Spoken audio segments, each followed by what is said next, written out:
Yes, the medication game. A game in which you may feel like a lab rat, you may feel like a guinea pig, you may feel a little less than human because you're essentially being experimented on until you find the medication that works and in the meantime struggle through side effects and symptoms. It can be a lot.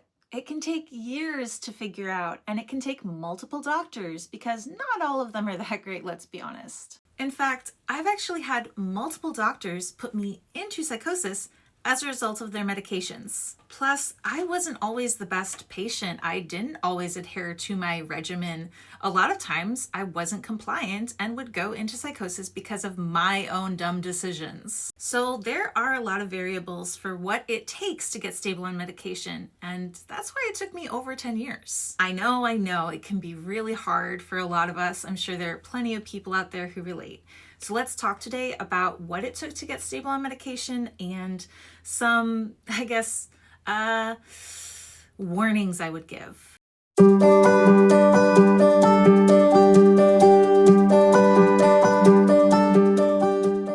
Before we get started, I would like to give a disclaimer to say that I am not a mental health care professional and I'm in no way to give any advice, psychiatric or otherwise. Who I am simply is a person with lived experience having a serious mental illness who is here to share with you the wisdom and insight I've gained along my mental health journey. Also, a trigger warning to say that the subject of psychosis may at times be sensitive and difficult to talk about. So if at any point during today's video I say anything that may trigger or upset you, you are more than welcome to leave. In this video specifically, we will be talking about medical malpractice. So if that is not your cup of tea, you are more than welcome to leave. Now, let's really kick this off with a warning, and that would be you don't have to trust your doctor. If you have a doctor that you feel uncomfortable around, that you don't exactly agree with, you're welcome to seek out another provider. You don't have to stick with your doctor for any reason. Like if you just don't jive with them, if you don't like the way they talk to you, whatever the reason may be, you don't have to stick with them. So I struggled for a really long time to find a doctor that I actually even liked. My first doctor was a neuropsychologist or like a neuropsychiatrist. He was like in neurology, and I actually had a lot of brain scans done at the time, which said some interesting stuff. I mean, for one thing, I was told I have OCD tendencies. I'm not exactly sure what that means, but it was something that was told to me that was never explained. A lot of the stuff that was told to me was just so matter of fact, and he didn't tell me what it meant. I was given the diagnosis of bipolar 2 and had to pretty much learn about it on my own because all he really did was say, you have bipolar 2, these are your meds, and didn't explain anything. So as you can imagine, I was pretty much in the dark about my mental health, and I didn't realize that I had more going on than just the bipolar symptoms. For one thing, I am schizoaffective, so I had psychotic symptoms, and they went unrecognized for a really long time because A, I didn't really know how to voice what was happening to me, and B, I eventually figured out what was going on and was telling people I had psychosis, and they didn't believe me. This is unfortunately all too common with people who have psychosis that are aware of their symptoms, because even in the mental health field, a lot of professionals don't believe that patients can be aware of their psychosis. There's just this common belief that in order to have psychosis, you can't know that you have it. Therefore, anyone who says they have it must be lying. So it's pretty hard to get treated when no one believes you. I ultimately had a hospitalization in which I told them I was psychotic, and I don't know if it was like just to appease me, but they did put me on antipsychotics. However, my diagnosis didn't change, so it would be another several years before this would actually get figured out. And in that time, I had a really, really awful psychiatrist that did more harm than good. I was seeing this other doctor when I moved to Washington who made me really uncomfortable. And he asked me really inappropriate things, like he would pry about my sex life, which has nothing to do with my mental health and is not related to my medication. But, you know, I was really young. I was like 20 years old and not really used to being an adult and, you know, still just going with what my parents signed me up for. And because my mom had picked this doctor, I didn't really feel like I was in the position that I could leave. I didn't realize I even had that choice. And I stayed with this guy who just put me on a ridiculous amount of medication. Again, I was diagnosed bipolar 2, so I was treated with mood stabilizers, as well as antidepressants, anti-anxiety, stimulants, heart medication, nightmare medication, a lot of stuff. And at really high doses that were unsafe for anyone, combinations that were unsafe. I mean, boy, he blitzed my mind. And on top of that, he took me off of the only medication that was helping, my antipsychotic. So less than a year into working with this doctor and being on the medication that he gave me, I did go into a psychotic episode. I had a substance-induced psychotic episode at the hands of this really dangerous doctor. And that episode was really bad. It was my first really severe episode. And my mom actually was taking me in and out of ERs, trying to find a room for me or like a bed for me at hospitals, and there were none available. And I just kept getting into these crises where I'd be picked up by police and then taken to the hospital. And every time we went, they said there was no room for me. Another thing they told us was like, holy shit, what is this doctor doing to this girl? She should not be on this regimen of medication. It turns out that the people in the ER could tell with one glance at my chart that these medications were incredibly dangerous. So they actually forwarded a message to my doctor saying, hey, this girl is like blatantly psychotic. Please, for the love of God, put her on this antipsychotic. And he was very petty, so he bumped it up to like the max dosage, which made it actually worse. And then in my psychotic episode, I went to a follow-up appointment. My mom came with me because I was too unwell to be there, by myself. And in that appointment, he was trying to put me on yet another medication. And at this point, I was actually refusing one of my medications because it was giving me really bad like heart palpitations. And my sister had read up on it and said that, if you have this symptom, this side effect, you should stop taking it. And his advice to me was just to ride it out. He said, keep taking the medication until it passes. To which I said, I don't consent to this anymore. And his response was that he turned to my mom and said, make her consent. And that was the last time I ever saw him because my mom realized this guy was a whack job. So I ended up going to the hospital yet again, being put on the correct medication, coming out and following up at a clinic. But the thing about this clinic is that it had a really high turnover rate. So I was never really with a prescriber for very long before there'd be a new one.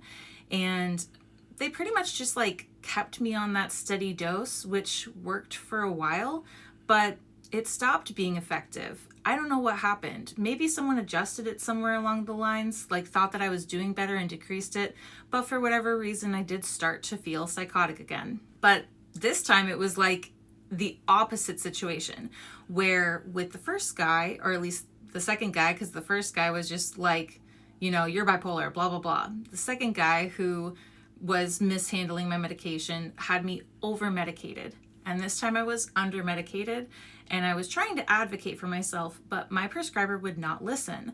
We would have monthly appointments, but they were always telehealth. They were like 15 minutes max, and it was always just a check-in. And I don't know if she just didn't want to do her job, but month after month, I was telling her, I'm starting to feel psychotic. I can feel the symptoms coming back, like I'm losing my grip on reality. And she would dismiss it, and she'd be like, nope, you're fine. I'm not adjusting your meds. And that kind of contributed to my next episode. So the beginnings were a rocky road, from being over-medicated to under-medicated to in and out of episodes, in and out of the hospital. I was really floundering, and I was like all over the place. I didn't know what was going on with my head. I got so many diagnoses in that time. First, I was bipolar 2, then bipolar 1 with psychotic features, and finally schizoaffective. Like, there was this whole progression, and it seemed like no matter who I talked to, they all had a different reasoning for what was going on with me, and none of them could agree. I saw so many prescribers, so many doctors, and had little success with all of them, because while some of them may have been able to take me out of my psychosis, I had other issues going on beyond even that. About 3 or 4 years ago, I was at a point in my mental health where I had just accepted that I may be psychosis free, but I would never be okay. I was dealing with a lot more than just that. It turns out that I have borderline personality disorder, and it was left untreated. It kind of got like shoved over when the psychosis happened because that was a big flashy event, and the borderline was more subtle because I was inflicting harm on myself. I was quietly freaking out at home where no one could see.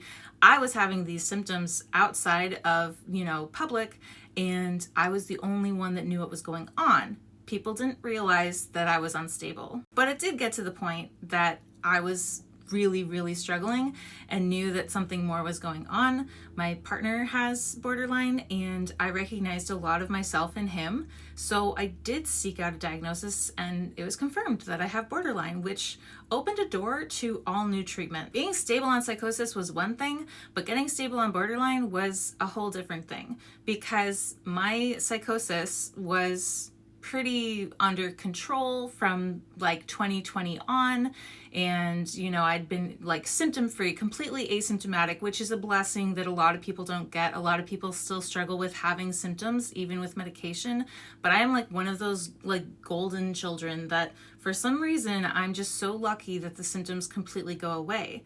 And now with this new issue that was unstable in different directions, I needed someone really knowledgeable who could figure out how to treat this disorder that kind of can't really be treated. There's this myth about borderline that you cannot be treated, like it's untreatable, that it's like a doomed case where you'll never recover, and it's very discouraging to hear when you first find out you have it, especially because it's such an emotional disorder. Like it has really high highs and low lows, and they can rapid cycle like more than bipolar. Honestly, you can go through 10 mood episodes in a day. It's exhausting. So to hear that you'll never get better is really hard to stomach. And I actually did find a prescriber who was like, no, we're gonna get through this. Like, we are going to get you in shape. Her name is Nikki Behner, and I like to plug her in my videos because she saved my life. She was the first person to ever actually get me stable on medication, not just from one disorder, but from all of them. And she is so knowledgeable. She's up to date on everything going on in the psychiatry world. And not only that, she's a revolutionary. She actually started out working in a state hospital before the asylum reform, and she built up her practice after the reform, going out to people on the street, going into bars, giving them injections, giving them her card, actually treating people outside of the office because there was such a demand for treatment and people weren't able to get that access. She actually today treats a lot of people in the recovery community, and she's kind of like an unspoken hero to us. I know so many people in my life who go to see Nikki Behner because she's known for being able to treat the hard cases. She's known for mostly taking on clientele straight out of the hospital or in recovery, people who are pretty severely unstable. So I really lucked out, but I almost lost her. Because of my behaviors, almost got kicked out of her practice. And that was in part because I did have a BPD rage episode in another provider's office in the same building. And she'd heard about it. She heard that my therapist thought I was high because I was acting so strangely, that I was yelling and I threw a cup. I called her a bitch. I fired her.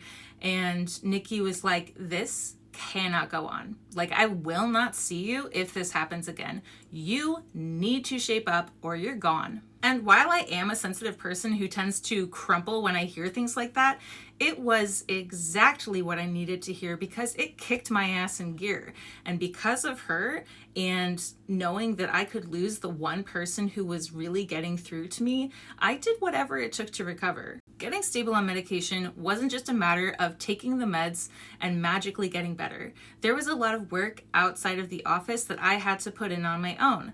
I didn't have a therapist because, like I said, I fired her. So I started teaching myself DBT, which John, my partner, suggests I keep up with because I could go a lot further with that, but it did immensely help me. I actually taught myself enough tools that I was able to have shorter lasting BPD episodes, less frequent episodes. I went from having multiple episodes a day to maybe once a day, to being able to teach myself how to come out of them, which is really hard when you're in such a heightened emotional state, to actually, be able to see when they were coming on, which is crazy because they happen that fast. But to know I need to take my meds before my heart starts racing. Like the second my heart starts racing, I need to take my meds.